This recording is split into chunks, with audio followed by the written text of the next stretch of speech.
Today I will talk about the content and important topics of the Quran and also about the problem of abrogation.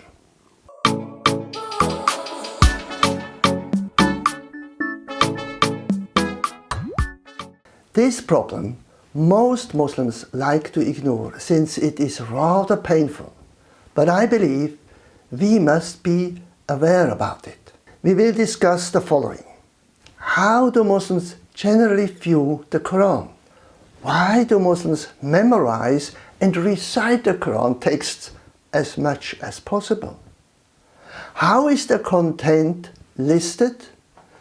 What are some important sections and their respective topics? What important persons does the Quran mention? And towards the end, I will speak about a serious problem in the Quran, something you most likely were unaware of since many Muslim scholars avoid mentioning it. Most Muslims have a very bright and wishful view of the Quran. They have been taught this since their youth. These views are taken blindly and without critical research. I give some examples what Muslims believe. They say the Quran is the final and the ultimate message from Allah to humanity. They also say it is the perfect copy of the heavenly original. They claim that it confirms and replaces all previous revelations and sacred books. And they also believe that the Quran is in the holy language Arabic and should not be translated into any other language. Further, every person who memorizes and recites the text of the Quran will be blessed by Allah and have a greater chance to enter paradise. In the meetings with Muslims worldwide, they have told me various fantastic and wonderful stories about how they view the Quran. I just like to share a few of these stories. First, a Muslim told me the Quran is the most wonderful, perfect and holy book. I just read the first 3 pages of it and that was enough for me. Now I know everything about it and I do not need to read the rest since it is pure repetition. It is so wonderful that these 3 pages gave me everything I need for my life. Another Muslim told me the following. He said, the Quran is an amazing book and it is written in a wonderful, excellent script. Because of our limitation and since the text is in such high language and quality, humans are about to understand 1/3 of it. Allah can read and understand 2/3 of it. The rest of 1/3 no one can understand. This shows the wonderful and miraculous way this book is. Another Muslim told me the Quran is a wonderful and holy book. I'm privileged to own a copy and store it on top of my bookshelf, covered in a clean piece of cloth. I do not see myself worthy to read it, and I would never open it. I just take it down once a week and kiss it with great care. I leave the covering cloth always on it. By doing all this, I show my great reverence for the Quran and honor Allah, who will reward me if it is His will. If I want to know something about the meaning, I will ask our local Islamic scholars or Imam. Yet another Muslim told me, he said, I read and memorize as much as I can from the Quran. Of course, it is necessary to do this in Arabic, since Allah does only speak and understands Arabic. It is the most wonderful and holy language. Also, our prayer must be in Arabic. So when I recite the text of the Quran in Arabic, Allah is very pleased with me and He will reward me with a nice place in paradise where I will enjoy the best food and drinks and be served by many most beautiful women. Concerning the content of the Quran, we can list the following characteristics. First, the text is mostly in a poetic style. Then also, it is difficult to read and understand since no real stories or historical recordings exist. It is divided into 114 surahs according to the Sunni version. The chapters are not chronological, but are ordered according to length. Also, compared to the Bible, the Quran has a much smaller text volume. It is even smaller than the New Testament. As I pointed out, the Quran is not ordered chronologically, but is arranged according to the length of its chapters. Except for the first surah, the second surah called Baqarah, the heifer or young cow, is the longest chapter. The third is a bit shorter, so it goes on until surah 114, which is the shortest chapter. The first chapter is called Fatiha, and many Muslims consider the opening chapter as the most important surah. It is recited during the 5 daily prayers 17 times. Significantly, only one woman is mentioned by name in the Quran, namely Mary, the mother of Jesus. She was a virgin and gave birth to Jesus. Allah is believed to have chosen Mary above all the world's women in Islam. The 19th chapter in the Quran is even named after her. The question we can raise is, why is Mary, the mother of Jesus, the only woman mentioned in the Quran? Why not the mother of Muhammad or the mother of any great prophet? I've asked many Muslims these questions, but they usually have no real answers. Muslims say that it was something Allah decided and nobody knows why. For Muslims, it varies which sections of the Quran are important for them.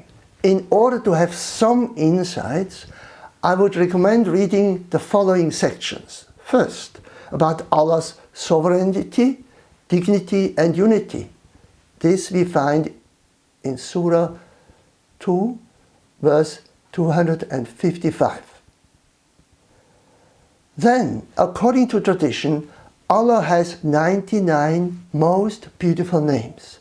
Some of these names are mentioned in the section of Surah 59, verses 22 to 24. Also, about the creation, we read in the following sections. Surahs 3, verses 189 to 191. Chapter 13, verses 2 to 4. Chapter 31, 10 to 11. And chapter 32, verses 4 to 9. On the topics of heaven and hell, we read in Surahs 2, verses 14 to 25, chapter 38, verses 49 to 60, and chapter 44, verses 47 to 57. About the prophets, we read in section Surah 2, 124 to 134. Besides Mary, who is the only woman mentioned in the Quran, several men are mentioned. Some important men mentioned are from the Christian Bible: Noah, Abraham, Moses, David, Solomon, Zechariah, Jonah, and Jesus. The name Muhammad is only mentioned 4 times in the Quran, and the name Ahmad, which is a variant of the name of Muhammad, is mentioned 1 time. According to the Quran, Muhammad is the last prophet sent by Allah. We can read this in Surah 33, verse 40. Now let us look at another topic, namely the abrogation in the Quran. Islamic theology teaches us the doctrine of abrogation. It is basically taught in two references in the Quran, namely in Surah 2, verse 106, and chapter 16, verse 101. Abrogation is a technical term meaning invalidation, rejection, or cancellation. It is in respect to verses in the Quran which contradict each other. The teaching says that the newer one revealed is the correct one, and the older verse is replaced and no longer valid. The Arabic term for the annulled verse is mansukh, and the verse which replaces another is nasikh. However, this teaching brings several questions and problems. First, how can we be sure if two verses contradict each other in the Quran, which one is then of newer date than the other, since there is no chronological order in the Quran? Secondly, which Islamic scholar dares to make the final judgment in this matter, to decide which verse is valid and which one is no longer valid in the Quran? Thirdly, it results in the fact that several verses in the Quran are no longer valid and thus must be ignored. The fourth point is, we can ask, why did Allah not solve this problem from the beginning and prevent contradicting verses from appearing in the Quran, thus only allowing valid verses to be written in the Quran? The fifth question is, this doctrine of abrogation also contradicts the claim that Allah's word or revelation cannot be changed. Please read in Surah 6, verse 34 and 10, verse 64. This issue has caused many disputes within the Islamic community. The following problems arise. First, to determine what is a contradiction and what is not. Secondly, which verse is the new one revealed and which one is the older one? Thirdly, how many verses replace the old one? An Islamic scholar, his name is Jalaluddin, says that there are almost 500 verses that are no longer valid but replaced by a newer revealed verse. Other Islamic scholars would say there are only 6 verses, but others would claim that there are a maximum of 240 abrogated verses. Examples of changes or abrogated verses. First, in Surah 2, 142 to 144, it is mentioned that the direction of prayer is changed from Jerusalem to Mecca. Secondly, the verse Surah 9, verse 5, forbade jihad during the holy month. 124 other verses have abrogated it. The Dictionary of Islam by Hughes gives us a list of 20 verses that have been replaced. I often thought about this problem of abrogation in the Quran. Of course, it is painful for Muslims to accept that some verses in the Quran contradict others. It is also painful for Muslims to realize that some verses are invalid or no longer true and should actually be cancelled from the Quran. But why has this situation come into place? One explanation, I think, is that Muhammad faced different situations in Mecca compared to the time later in Medina. Let me give you one example. During his time in Mecca, Muhammad had rather friendly encounters with Jews and Christians. Muhammad must have heard about the importance of the city of Jerusalem. So then it was no problem for him to turn towards this city in prayer. Muhammad may have also heard of the Old Testament prophet Daniel, who prayed towards Jerusalem. We read in the book of Daniel, in the Bible, chapter 6, verse 10. Now when Daniel learned that the decree had been published, he went home to his upstairs room, where the windows opened towards Jerusalem. 3 times a day he got down on his knees and prayed, giving thanks to his God, just as he had done before. So during his time in Mecca, Muhammad was convinced that it was good to pray towards Jerusalem, just as it was the habit of his friends. Being in Medina, things changed since the Jews and the Christians did not accept and follow Muhammad's teaching and orders. Even worse, they became enemies. For Muhammad, it was time to change also his direction of prayer, just about 180 degrees in the other direction, namely towards Mecca. This explanation appears to be acceptable after discussing this topic with many Muslims. However, as I pointed out earlier, there are serious problems in Islamic theology and Muslims' minds. To illustrate this, I have asked Muslims the following questions. If Allah has allowed to change the prayer direction in the past from Mecca to Medina, He could decide any time in the future to change it again to another city in the world.